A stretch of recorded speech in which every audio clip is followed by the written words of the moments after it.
And you know how you make America great again? Tell Donald Trump to go to hell.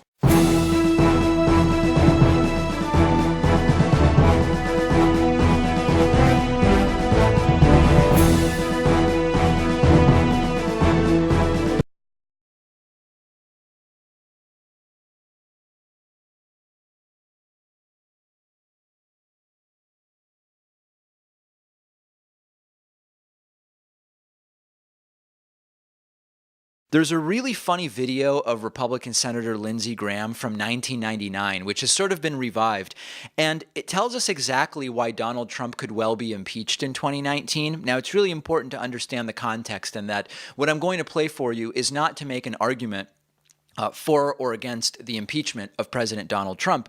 It's to tell you that the arguments that Republicans are making today, even Republicans like Lindsey Graham, were ridiculously laughable back in 1999 when it was Bill Clinton that they were talking about impeaching. The term underlying crime has been used a lot lately, and the idea of underlying crime is that if Donald Trump didn't commit any underlying crime, in this case it would be personal collusion with Russia, that you can't impeach or indict him for cover-up related actions or so-called secondary crimes like trying to obstruct the investigation into whether or not he colluded with Russia.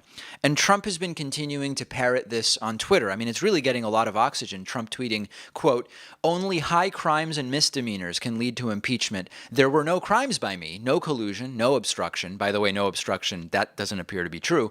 So you can't impeach. It was the Democrats that committed the crimes, not your Republican president. Tables are finally turning on the witch hunt. So it turns out that Republican Senator Lindsey Graham actually has something very important to say about this. Why do we care what Lindsey Graham says? Well, we care what Lindsey Graham says because he's become one of the most sort of sycophantic, brown-nosing, unhinged defenders of Donald Trump and anyone that Donald Trump has determined is a good guy at this point in time. Throwing any bad argument has been doing Lindsey Graham time and again to see if it sticks. But Lindsey Graham actually laid out in really simple and clear terms that it actually doesn't matter if there was no underlying crime committed by the president. And Lindsey Graham actually goes further in the clip I'm going to play for you. Lindsey Graham argued in 1999, when it was about Bill Clinton, that it doesn't matter if there was any crime at all, that if the president behaved in a way that smears the United States, that requires the healing of the country after gross acts by the president, even with no crime being committed, or at least any indictment whatsoever, it would still be justified to impeach a president. Here's what Lindsey Graham said. Just apply it to today instead of to Bill Clinton, which is what Lindsey Graham was doing in this clip. So the point I'm trying to make is you don't even have to be convicted of a crime to lose your job in this constitutional republic if this body determines that your conduct as a public official is clearly out of bounds in your role. Because impeachment is not about punishment. Impeachment is about cleansing the office. Impeachment is about restoring honor and integrity to the office. So this is why, even though I don't believe there's the political will to impeach Donald Trump at this point in time, because you need some Republicans in order to do it, I don't believe that there is even really the time to carry out the removal of Trump via impeachment. Even if proceedings started today, I believe it's still faster to just vote in November of 2020 and remove the guy from a sort of practical perspective. I do believe that the impeachment debate would be absolutely logical to actually have in earnest in the House of Representatives. Start a House debate about impeachment to determine whether the circumstances justify starting impeachment proceedings in the House, which of course eventually get to the Senate needing to vote to decide what they believe should be done. That makes sense. And Lindsey Graham in this video, which I just played for you, makes it clear that impeachment is not about punishment. I mean, I'm quoting one of the biggest Trump defenders, a Republican here. Impeachment is not about punishment. Impeachment is about cleansing the office, as Lindsey Graham said, and there couldn't possibly be a term that better applies to the White House under Donald Trump and to the people around him than a need to cleanse the office? So it's Lindsey Graham himself who made the case very succinctly and very articulately 20 years ago. He wanted it to apply only to Democratic President Bill Clinton, but it actually applies perfectly to President Donald Trump in 2019. And you know how you make America great again? Tell Donald Trump to go to hell. Republican Senator Lindsey Graham does a lot of interviews, and that means he has to confront his own lengthy interview record. If Jeff Sessions is fired, there will be holy hell to pay. Any effort to go after Mueller could be the beginning of the end of the Trump presidency.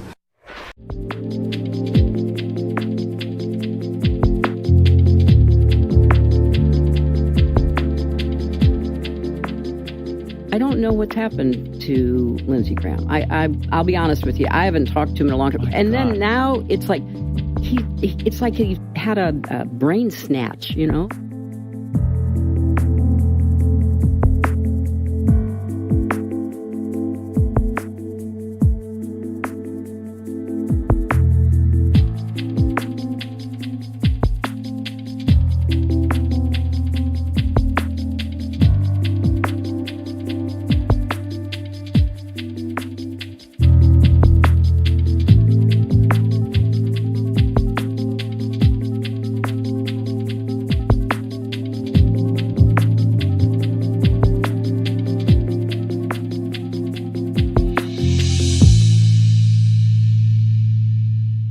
And you know how you make America great again?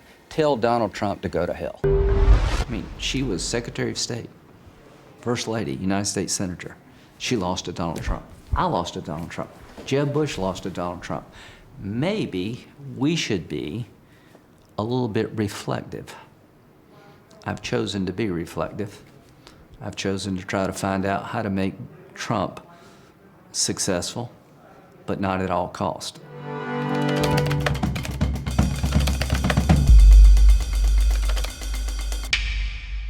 And you know how you make America great again? Tell Donald Trump to go to hell. Bombshell impeachment testimony perfectly underscores Lindsey Graham's hypocrisy. So here's what I want you to tell every politician. If you get a call from somebody suggesting that a foreign government wants to help you by disparaging your opponent, tell us all to call the FBI. To the members of this committee, any threat or effort to interfere with our elections from any nation state or any non-state actor is the kind of thing the FBI would want to know. All right, so I'll take it that we should call you, and that's a great answer. The Republican senator literally refused to read witness transcripts after demanding their release just a month ago. Senator Lindsey Graham is learning to be careful what he wishes for. Last month, Graham was complaining about not having access to one of the witness transcripts from the impeachment inquiry. He also said that if there was real evidence of quid pro quo pressure on Ukraine by President Donald Trump, that would be very disturbing. If you could show me that, Trump actually was engaging in a quid pro quo outside the phone call, that would be very disturbing. On Tuesday, House Democrats made public the testimonies of two more witnesses, Kurt Volker, the State Department's former special envoy to Ukraine, and Gordon Sondland, U.S. ambassador to the European Union. Sondland's transcript came with a significant update. He said he now recalled his own involvement in the quid pro quo effort. Caught in a bind, Graham courageously pledged Tuesday to refuse to read the transcripts. I'm not going to read these transcripts. I don't mean any disrespect, but it must suck to be that dumb. How tragic. I've written the whole process off, the senator told reporters. I think this is a bunch of BS. I'm not going to read these transcripts. The whole process is a joke. What I can tell you about the Trump policy toward the Ukraine, it was incoherent. It depends on who you talk to. They seem to be incapable of forming a quid pro quo. So, no, I find the whole process to be a sham. So they can't be criminals because they're stupid. It is not good when your defense is also a confession. No version of that is good. Either they broke the law or they're morons. So I guess what Graham is saying is they would have committed the crime, but they were too Dumb. find the whole process to be a sham, and I'm not going to legitimize it. I don't care what Sunderland presumes. Show me where there's a quid pro quo. So we've reached that phase. Show me where there's a quid pro quo. Now that is a bit... Graham's refusal marks a sharp reversal from his position in early October, when the senator accused House Democrats of abusing their power because they hadn't released Volker's testimony for all to see. In a later statement on Tuesday, Graham dismissed Sondland's new testimony as unpersuasive because the diplomat told investigators that he presumed military aid to Ukraine was conditional on the country investigating Trump's political rival, Joe Biden. Sondland's acknowledgement of a quid pro quo nevertheless puts Graham in a tricky position. In late September, the senator flatly denied that Trump would ever have threatened aid to Ukraine in such a manner. But after the White House released a partial, reconstructed version of Trump's call with Ukrainian President Volodymyr Zelensky, in which he seeks a favor from Zelensky, Graham said the call itself wasn't sufficient. If you could show me that, Trump actually was engaging in a quid pro quo outside the phone call, that'd be very disturbing, Graham told Axios on October 20th. Yet, on Tuesday, when presented with that kind of evidence, Graham opted to look away. Let's give Trump the last word. Read the transcript. The whistleblower gave a very inaccurate report about my phone call. My phone call was perfecto. It was totally appropriate. Read the transcript. Read the transcript. But it says I have no... Read the transcript. It must suck to be that dumb. I remember better days on the playground, hoping I could find my way even when I'm feeling down. And you know how you make America great again? Tell Donald Trump to go to hell. What is your reaction to hearing what Donald Trump says? Disgusted. Well, I want to talk to the Trump supporters for a minute. I don't know who you are, and I don't know why you like this guy. I think what you like about him, he appears to be strong when the rest of us are weak.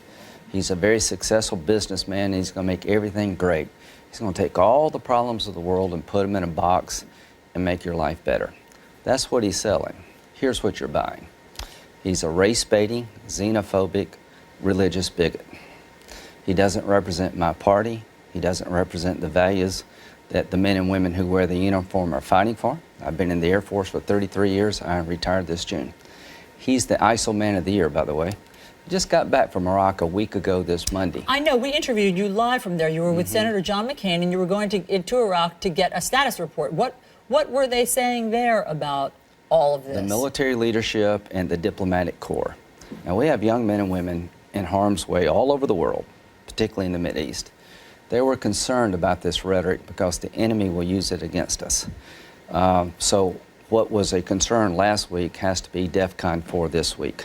Because what Mr. Trump is doing, and I don't think he has a clue about anything, he's just trying to get his numbers up and get the biggest reaction he can. He's putting our soldiers and diplomats at risk. He's empowering the enemy.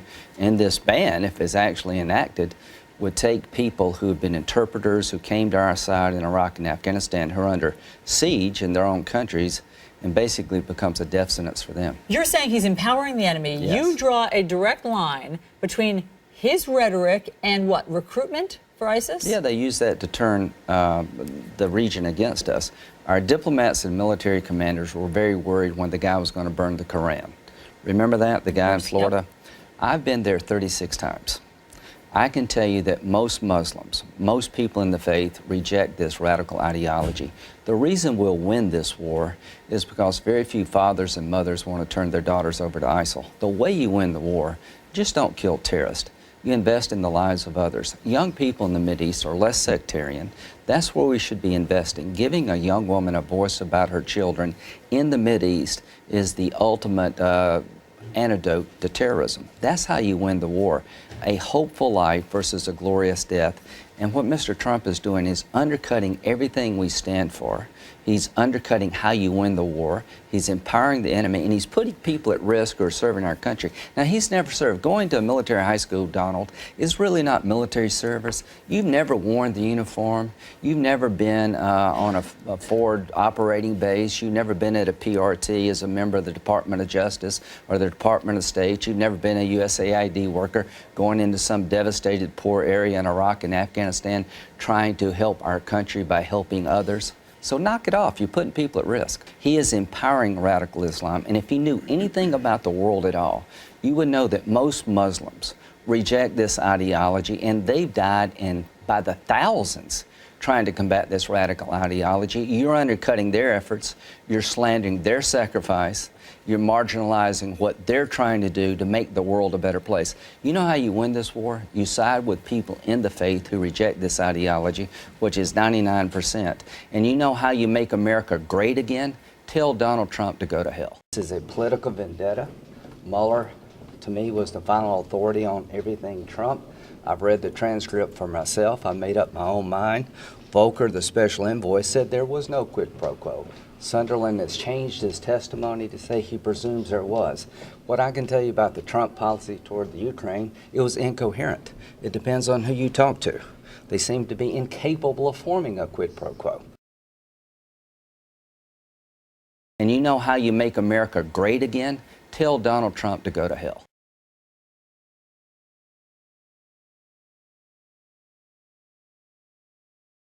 And you know how you make America great again? Tell Donald Trump to go to hell. Republican Senator Lindsey Graham does a lot of interviews, and that means he has to confront his own lengthy interview record. If Jeff Sessions is fired, there will be holy hell to pay. Any effort to go after Mueller could be the beginning of the end of the Trump presidency. Holy hell, the beginning of the end? But look at Lindsey Graham just last night on Fox News when confronted with that very clip. Given where we are now, what do you say now? So when was that? What year? July of 2017. Things have changed. I think Mr. Whitaker was a good pick. I think he's going to be as fair as impartial as Eric Holder and Loretta Lynch were. The bottom line is this is hysteria more than it is anything else. Graham trying to laugh that off, but it's not funny to most people. And in terms of Graham's views on Trump, let's be clear. He has abandoned his own publicly stated, repeated convictions in exchange for what looks like now a certain proximity to being with Trump. I think he's a kook. I think he's crazy. I think he's unfit for office. Endless attempt to label the guy as some kind of kook, not fit to be president. I don't believe he's a Republican. His policies are really bad for the country. Number one, I agree with him mostly. He's a jackass. I like the president. I want to help him. Trump's foreign policy is a complete disaster. What President Trump has done is historic. He deserves the Nobel Peace Prize and then some. And then some. I want to be clear. There are many Americans who generally support Donald Trump, and there are plenty of reasons for them to feel that way and for all of us to try to debate politics civilly. But what we're seeing here is important because as Senator Lindsey Graham descends deeper into pure self-caricature of craven political hypocrisy, he has come to personify the hollowing out of a significant portion of the leadership of the Republican Party. He's a race-baiting, xenophobic, religious bigot. No, I don't think he's a xenophobic, race-baiting, religious bigot as president. Hey, I'm Ari Melber from MSNBC. You can see more of our videos right here, or better yet, subscribe to our YouTube channel below. You could have been anywhere in the world, but you're here with us, and we appreciate that. There are so few Republican officials willing to say anything to the president about this kind of behavior. I want you to take a listen to Republican Senator Lindsey Graham and what he had to say when asked about this kind of behavior. You know what concerns me about the American press is this endless attempt to label the guy as some kind of kook, not fit to be president. Now, I have never said, and I don't think anybody here has ever said, that the president is a kook or that he's unfit to be president. But you know who has? Take a look. I think he's a kook. I think he's crazy. I think he's unfit for office. What a Projection is a real thing. What a difference a year makes. But why were so many Republicans willing to say what they thought along those lines a year ago, and suddenly they're accusing the press of saying things that they themselves said? I mean, obviously President Trump won, but still, I mean, principles are principles. I think the fact that President Trump won is a big part of why, whether it's Republican leaders or Republican voters, they have come around to just saying, well, he's our president. This is what we signed up for. And so when it comes to something like this, where he's taking an action that is not presidential, that should be condemned by folks across the political spectrum, there is this sense of, well, I've got to defend my guy because, well, this is politically incorrect, but gosh, don't we need someone who's brave enough to do this? I don't think what the president did was brave at all. But the reason why he does it is it sends a signal to his supporters that he's willing to do the thing that no one else is willing to do, that he's willing to say the bad thing about that other group of people that no one else is willing to say. And that's why, despite the fact that he's done this, despite the fact that this reminds me a lot in some ways of what happened around Charlottesville, where he dances very closely with affiliating himself with an extreme faction, in part because he claims he's making a more legitimate point. In Charlottesville, he said, I'm making the more legitimate point about Confederate statues. Here, he's claiming that he's making a legitimate point about radical Islamic terrorism, but he's not. He's just dancing very close to the edge and affiliating himself with those who are extreme, and it should be condemned. The point I'm trying to make is you don't even have to be convicted of a crime to lose your job in this constitutional republic. That's Senator Lindsey Graham back in the 1990s talking about impeachment in regard to Bill Clinton, obviously a Democrat. Now that Lindsey Graham is very different today as a sycophant for Donald Trump, but I want to give you some more context into what Lindsey Graham said back in the day. So let's take a look. The point I'm trying to make is you don't even have to be convicted of a crime to lose your job in this constitutional republic. If this body determines that your conduct as a public official is clearly out of bounds in your role, because impeachment is not about punishment. Impeachment is about cleansing the office. Impeachment is about restoring honor and integrity to the office. Cleansing the office, restoring honor and integrity. Oh, what happened, Lindsey? Well, you know what? We actually have an answer because he was confronted about it. But before we get to that, Cenk, thoughts? No, I just love every part of that. Look, guys, this is why people hate politicians. Yes. And you never hear people on TV saying, because they're all friends with politicians. And the reporters at New York Times, et cetera, they need access. And it's not their job, to be fair to them, to say this. Although you could point out an article that, according to polling, Americans hate politicians. It's because of guys like Lindsey Graham and Mitch McConnell. And so Lindsey Graham, when it's a Democrat, I don't even need a crime. I don't like him. I find him dishonorable. So I'm just gonna impeach him for something that is perfectly consensual because I didn't like it. I don't need any standards for impeachment. Trump, he committed crime after crime after crime. I know, but I'm trying to convince him to invade Iran. So honor, I don't need that. Integrity, okay, I don't even care that he committed crimes. I mean, this hypocrisy, it's so obvious. It's so obvious. It's so good and it's so delicious. I love pointing this kind of stuff out. Now, there obviously the topic of impeachment has come up several times before. This is the first time Democrats have finally decided to pursue a formal impeachment inquiry. But back in 2018, when the topic of impeachment came up again, there was an interview that Vice did with Lindsey Graham, and they confronted him about his previous statements. Let's take a listen to what he had to say. There's some comments you made back in 1999 that are back in the news today for some reason. Don't you think those words apply today? I think they always apply, and finally somebody's listening. It took 20 years for somebody to figure out what I said in 1998. So welcome to the dance. Here's the deal. If Mueller finds some evidence of Trump colluding with the Russians where he knew or should have known, that would be probably it for me. Other stuff, not so much. But you said in 1999 that the president doesn't even have to commit a crime. He even wagged his finger. Doesn't have to commit a crime. We want to restore honor and integrity. That's what we want to do, honor and integrity. Doesn't even have to commit a crime. Yeah, well, now, come on. I mean, but you just saw him say on tape. I mean, if there was evidence of him colluding with the Russians, then that would, that presumably would get him to impeachment. Well, congrats, it's not the Russians, it's Ukraine. It's very clear, and Donald Trump has admitted it. He colluded with Ukraine to get dirt on his political opponent, Joe Biden. Period. You don't need quid pro quo, and Lindsey Graham didn't mention quid pro quo there.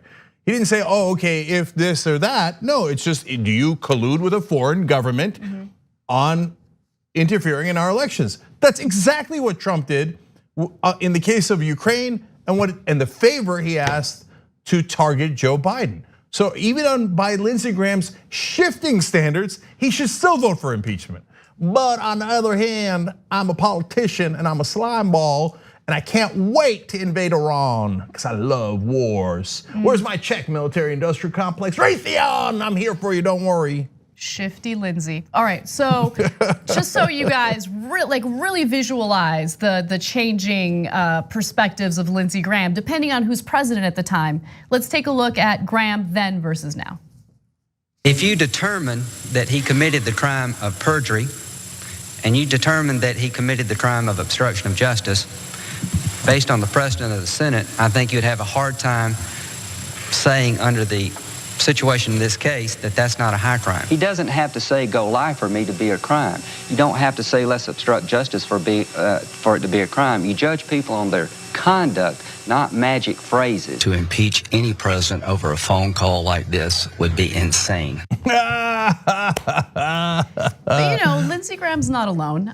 There are others, including Senate Majority Leader Mitch McConnell. Before I move on to him, did you want to add anything else? I'm just going through old tweets of Lindsey Graham, not about Bill Clinton, but about Donald Trump during the primary. If we nominate Trump, we will get destroyed and we will deserve it. Last night, if you were looking for competency, Donald Trump fell short. And then I got this great one about Putin. He says, just when you think it can't get worse, a leading American candidate for president praising Putin. So back when he was running against Donald Trump, you don't have to go back to the 1990s. He's like, even praising Putin was of deep concern to Lindsey Graham. Now he's like, oh, well, I mean, if he's working with Putin, that's great. When do we invade? Let's bomb. I'll take Venezuela. It doesn't have to be Iran. I'll take North Korea as long as we start a war. World's biggest hypocrite. Honor and integrity. Now, Senate Majority Leader Mitch McConnell also had some strong statements in regard to impeachment today versus impeachment back in the 1990s. So let's focus on what McConnell's been saying about impeachment today. It's laughable to think this is anywhere close to an impeachable offense. If this is the launching point for House Democrats' impeachment process, they've already overplayed their hand. Also, the Kentucky Republican made no mention of the transcript or impeachment inquiry on his social media accounts, while his office also stayed silent, having only issued a press release on the matter the day before the White House's records were released. Now, when it comes to Bill Clinton and the impeachment process back in the 1990s, things were very different for Mitch McConnell. According to Newsweek, in a transcript of McConnell's comments in a February 12, 1999 closed-door Clinton impeachment hearing, the GOP senator condemned Clinton for having chosen a path of lies and lawlessness in a desperate bid to stay in office. In fact, he was quoted as saying, "Time after time, the president had the opportunity to choose the noble and honorable path. Time after time, he chose the path of lies and lawlessness for the simple reason that he did not want to endanger his office on his hold on public office. The president would seek to win at any cost." It sounds a lot like Donald Trump. If it meant lying to the American people, if it meant lying to his cabinet, the name of the game was winning at any cost.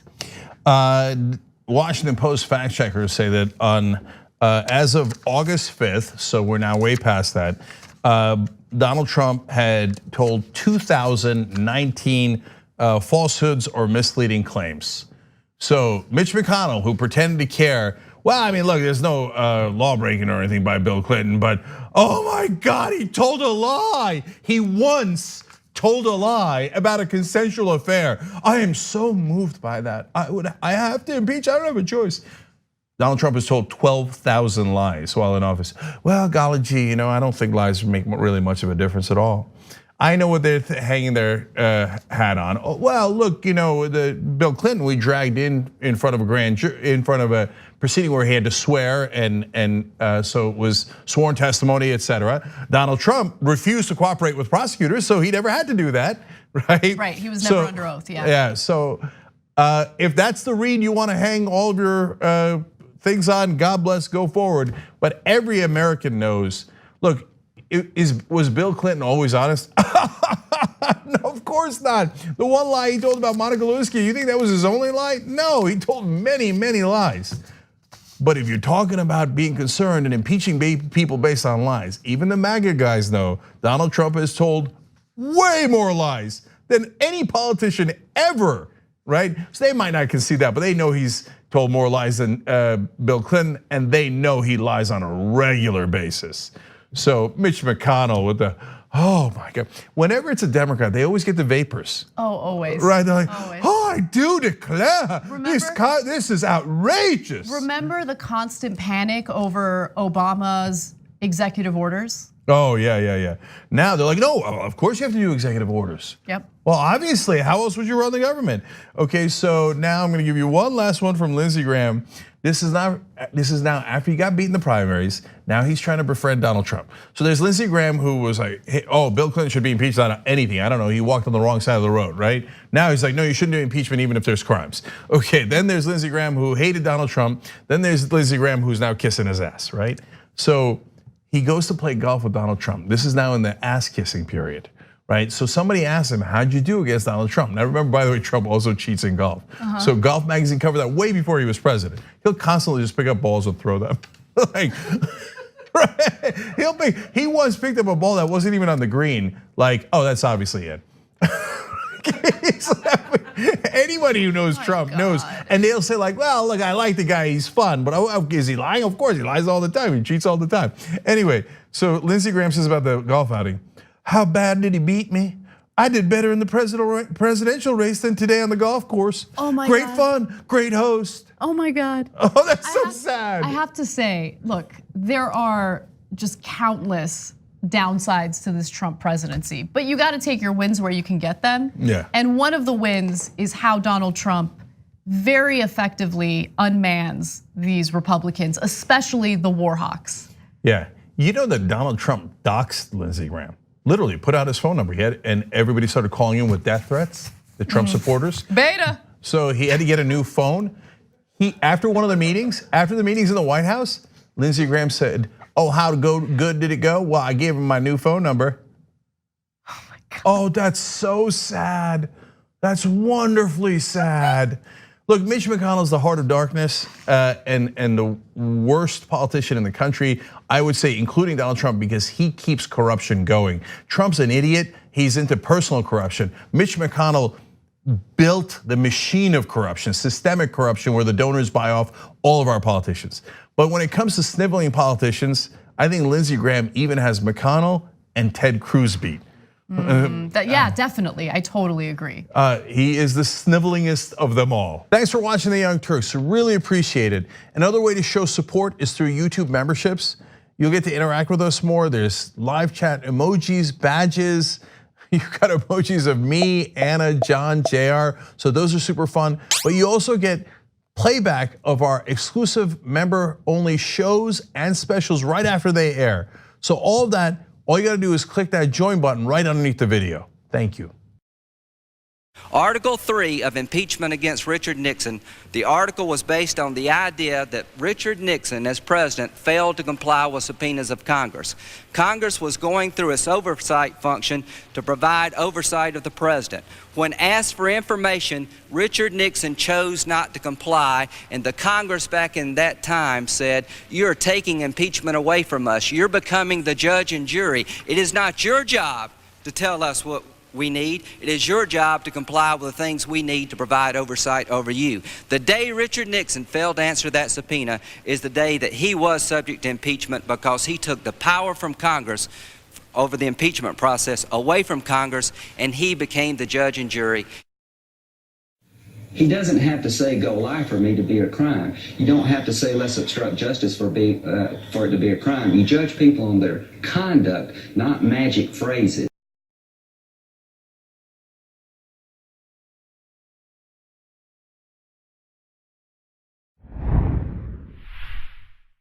As I'm sure you've noticed by now, Republicans across the nation are losing their collective fucking minds as their dictator-in-chief Donald Trump has finally found himself on the impeachment block after pulling some shady shit on a phone call with the Ukrainian president.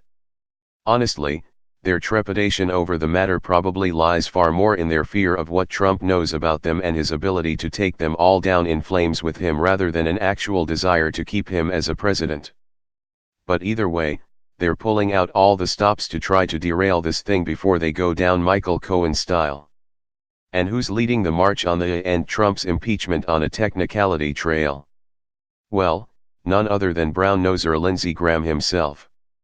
It seems that the GOP's most favorite go-to right now is screeching, but this isn't how they did it with Clinton, from every rooftop from here to Kalamazoo.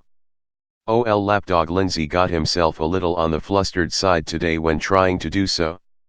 If the Senate tried to interfere with the House impeachment process back in the 90s, under Clinton, how would you have reacted? A reporter asked the senator during a press conference today. I think if we were doing this, you'd be beating the shit out of us, Graham fired back, with a dirty word that I'm sure would have made his Southern belle mama blush. I think if Republicans were doing to Democrat what we're doing, you would be all over me, and I think it says a lot about people in your business, with all due respect. I am confident that if we had an Intel Committee inquiry involving a Democratic president where we selectively leak stuff, you'd be calling us every kind of bad name and we would deserve it. What I'm saying is there's a right way to do it and a wrong way to do it, and this is a dangerous way to do it. As we say down here in the South, the dude really got his panties in a wad. But I guess you'll have that when the dude that's fixin' to go down knows all the dirty details of your bedroom habits. That's gotta suck, Graham.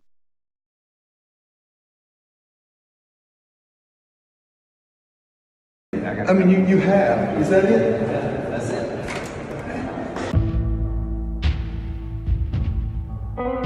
I find the whole process to be a sham, and I'm not going to legitimize it. I live in Louisiana, lots of friends in South Carolina.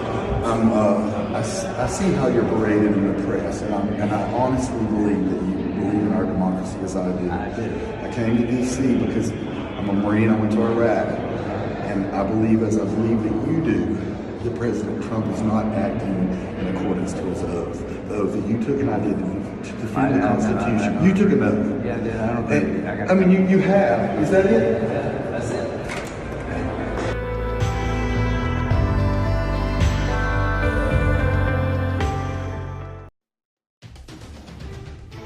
Hello viewers, I'm Curtis, host of this channel, and you are watching POTUS Breaking News Network YouTube channel. I request you watch this video till the end. Impeachment inquiry invalid without the whistleblower's testimony. As per the latest news update from the sources, Lindsey Graham insisted Sunday that the impeachment inquiry is invalid without the testimony from the whistleblower and a complete joke without comments from Hunter Biden. Senator Graham told Fox News on Sunday, quote, I consider any impeachment in the House that doesn't allow us to know who the whistleblower is to be invalid. Without the whistleblower complaint, we wouldn't be talking about any of this. And I also see the need for Hunter Biden to adequately defend the president. If you don't do those two things, it's a complete joke. Graham predicted that the whistleblower will emerge as somebody from the deep state saying this thing's going to stink to high heaven. He insisted it was crucial for him to be unmasked to investigate reported ties to John Brennan or Joe Biden, and that President Trump's team must be able to cross-examine him. Graham told Fox News, no American can be accused of a crime based on anonymous allegations. The whistleblower is foundational as to what they're doing into the House, and the fact that they don't want to call him tells you everything they know. Everything you need to know about how valid this effort is to impeach the president. If you think Schiff is looking for the truth, you shouldn't be able to drive anywhere in America because that's a ridiculous concept. So, what did you think about this news? Please share this news with your social contact and comment in the comment section below. And don't forget to subscribe to our channel. Press the bell icon to get notified for daily news updates. You can make some donation to us through PayPal link given in the description section. Also, if you want to communicate with us, then contact us on our email, which is also given in the description section of this video. You kind of backed up what the president said about this whole thing being a lynching today. Yeah. So, here. All right. So, Politically, I think what's happening to the president is a mob has taken over. He doesn't have the right to call witnesses. He doesn't have the right to confront his accuser. A lynching is when a mob focuses on an individual or group of people and take the law in their own hands. I think that's what's happening. It's political. It's not a lynching in the terms of what we know it to be. I think that AOC doesn't give a damn about due process when it comes to Trump. She's out to get him. We had a freshman congressman say, if he's innocent, let him prove it. I went through that with Kavanaugh. So here's the problem I've got. There's a way to do things that are American. We had an impeachment inquiry of Bill Clinton. He could defend himself. We all took votes.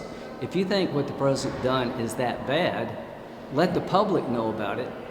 Give the president a chance to basically defend himself. This is a mob. I haven't heard one person suggest that President Trump is being treated unfairly from the mainstream media. I find this so hypocritical. If Republicans did this to a Democratic president, you wouldn't be caring about the word used by the Democratic president. So here's the problem. The problem is that our Democratic colleagues in the House are trying to get a result, and if they have such a good case, why don't they use due process? Impeachment is the political death penalty. Yeah. They're impeaching the President of the United States based on behind closed doors testimony, selective reading portions of transcripts. He can't call witnesses. We don't know who the whistleblower is. That is about as un-American as you can get. It's a sham. It's a kangaroo court. That's what I think it is.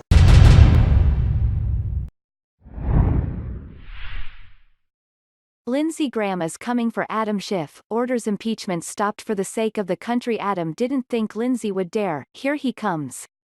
In the eyes of many, these impeachment proceedings are tearing the country apart. Tensions were already high, as the gulf between red and blue seems to have gotten even wider since Donald Trump's election. And now, Democrats have kicked off this highly questionable impeachment process, and it's causing even more tension and division. Well, Senate Judiciary Chairman Lindsey Graham, RSC, has had enough of it.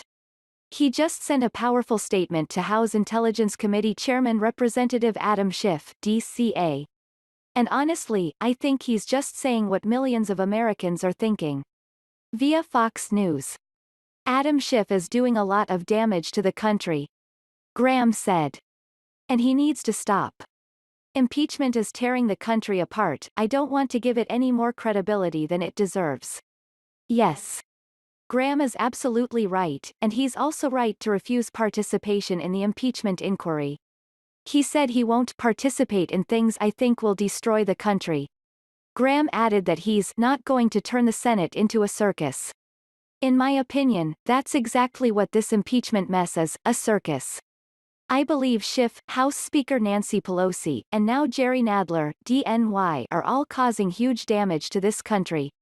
They're going after the President of the United States when there appears to be little or no evidence. And they're getting nastier about it with every passing day. Graham is 100% correct when he says it all needs to stop. Furthermore, he sent the following message to President Trump. But here's my advice to the president. If the Senate is ready to vote and ready to acquit you, you should celebrate that. I think we should all celebrate that.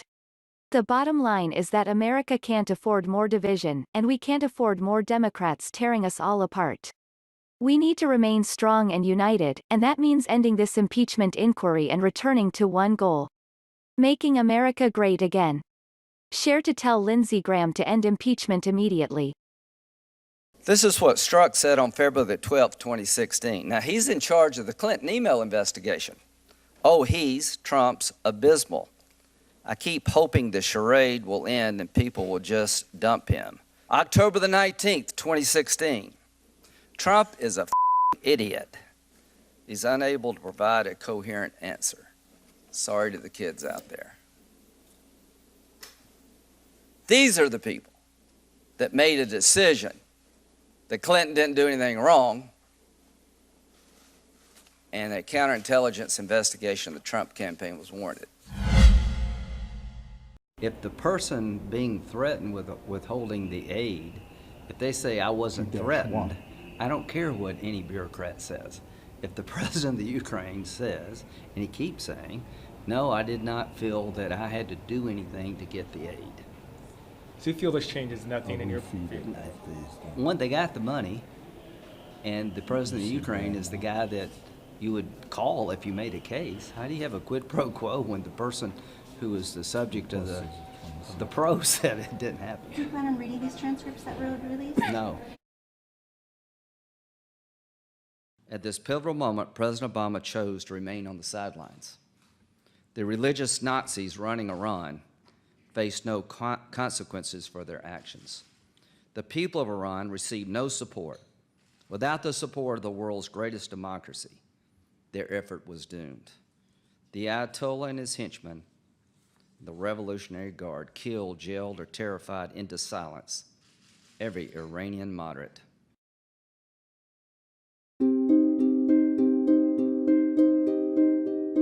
Mr. President, I rise today to call attention to a serious and deeply troubling crisis in our country. This is a crisis of confidence, of credibility, and of integrity. Our nation is indeed at a crossroads. Will we pursue the search for truth, or will we dodge, weave, and evade the truth? I am, of course, referring to the investigation into serious allegations of illegal conduct by the President of the United States. That the President has engaged in a persistent pattern and practice of obstruction of justice.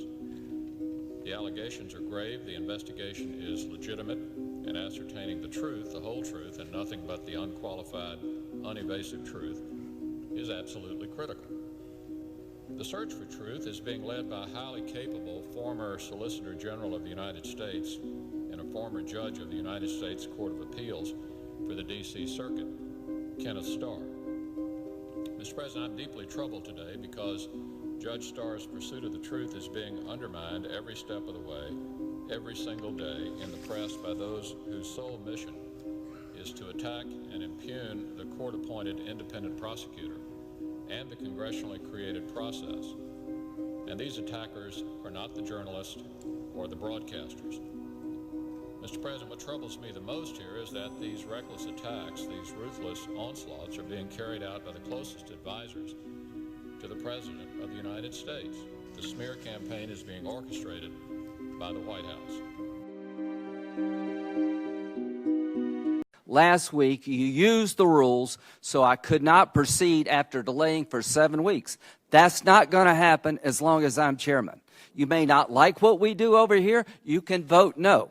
But this committee is not going to be the dead-end committee on things that matter. We're actually going to act. But Senator Leahy, you've been here a long time. I would never have done this to you. If you tried to work with me for 7 weeks on something important to you, and me and my crowd did not show up so you couldn't move forward, I don't think you have much choice. You either give up being chairman or you do what I'm doing. Senator Durbin.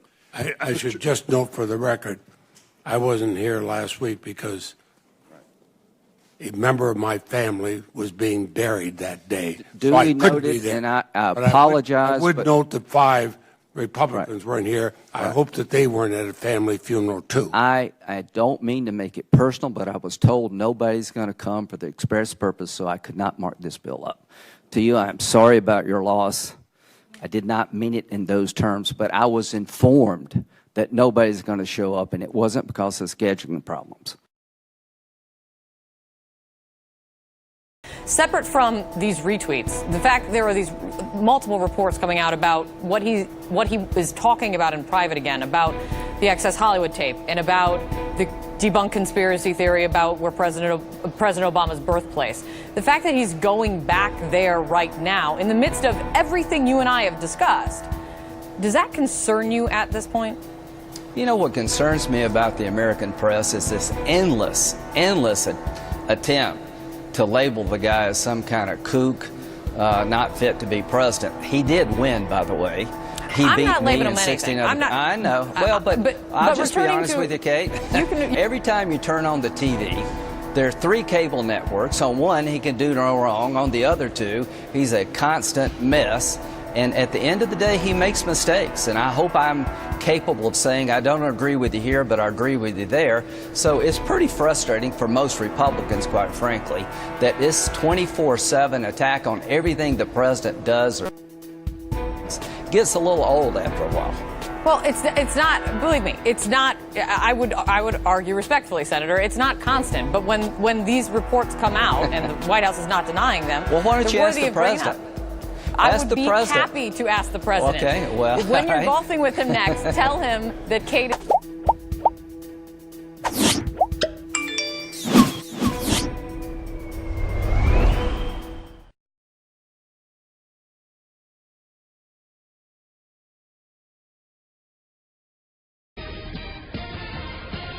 George Bush made a mistake. We can make mistakes, but that one was a beauty. We should have never been in Iraq. We have destabilized the Middle East. But so you still think he should be impeached? I think it's my turn, isn't it? You do whatever you want. You call it whatever you want. I want to tell you, they lied. Okay. They said there were weapons of mass destruction. There were none. While Donald Trump was building a reality TV show, my brother was building a security apparatus to keep us safe, and I'm proud of what he did.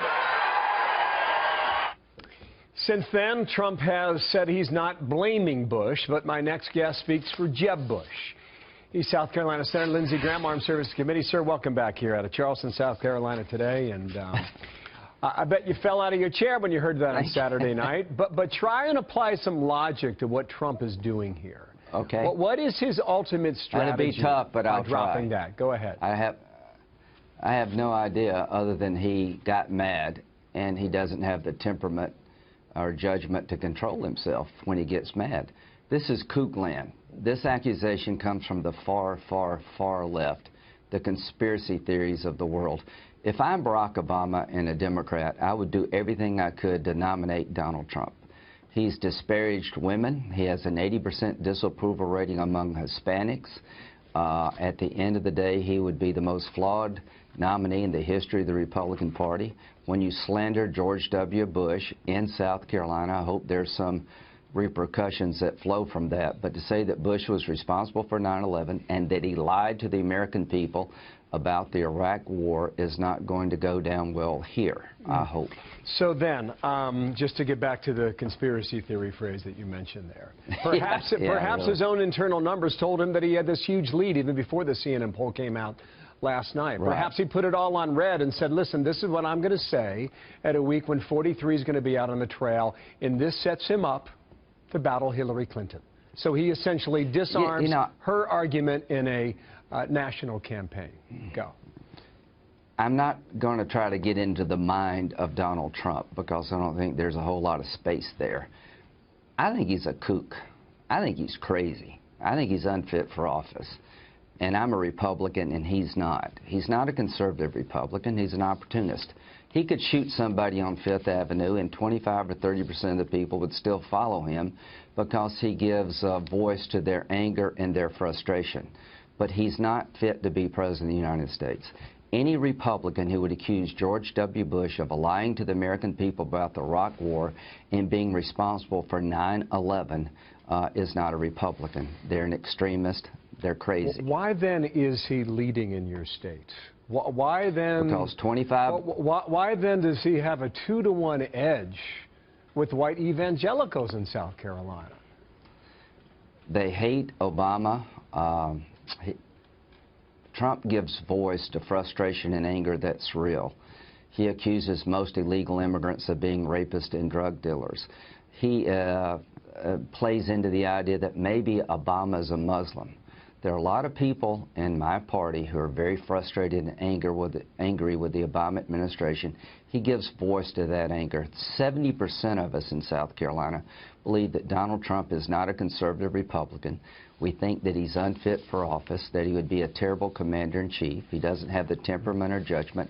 But when he accused President George W. Bush, who we admire in large numbers here, of lying to the American people about the Iraq War and being responsible for the most vicious attack on our homeland since Pearl Harbor, and you that is going to stick with 70% of the public. Right, the military vote in South Carolina is significant. So if the numbers prove out right on Saturday night, how are you going to explain that on Sunday?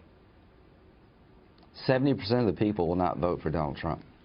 He's completely unelectable. He has an 80% disapproval rating with the fastest growing demographic in America, the Hispanic community with growth potential.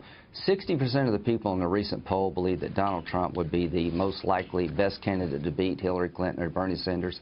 With all due respect, you're absolutely dead wrong. Okay. We would get slaughtered as a party if Donald Trump's our nominee, and quite frankly, we would deserve it. Senator, thank you for your time. Jeb Bush supporter. Thank you. Lindsley Graham, they're live in Charleston. Thank you, sir. Thank Talk to you. you in a couple of days yet again. Good morning. Good morning, sir. How y'all doing? Good. Can you tell us, you keep saying we keep... They also are tired of hearing about it. If the House acts, I think that the Senate would have to go to trial in an expeditious, fair, and limited way.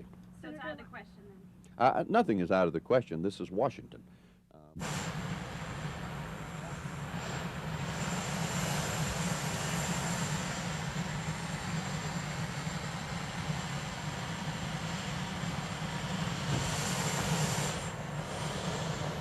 I'm telling you, momentum is shifting toward impeachment because people are looking at the facts and coming to realize the president committed serious crimes, and it's not just about sex.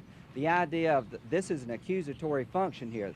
We're not the trial. The trial's in the Senate. Our job is to find credible evidence. If there is warning impeachment from that evidence, grand jury perjury, obstruction of justice by the president, I think are high crimes or misdemeanors. The only thing to change my mind would be direct, honest candor on his part. The president has to earn censure.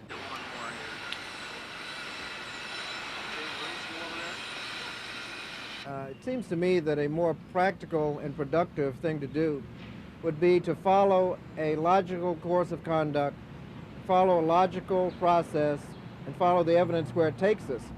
We haven't followed that process. We've received no evidence since this thing began, and essentially voting to impeach the president based on Ken Starr's report.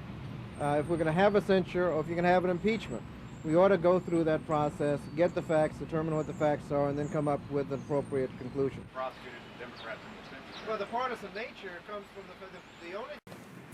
Thank you. Thank you very much. Secretary, thank you very much. I thank the members for clear questions. We'll keep the record open to Wednesday for any further questions, and I would urge answers them. But on a personal note, I wish you luck on your trip tonight. Thank you, sir. Thank you for trying. Like in any diplomacy, you have to go down a lot of dead ends before you hit the right one. Thank you for keep trying. Thank you very much, Mr. Chairman. Privilege to be with you. Thank you. Hey, John, good job. Let me know what I can do to help you with Boehner.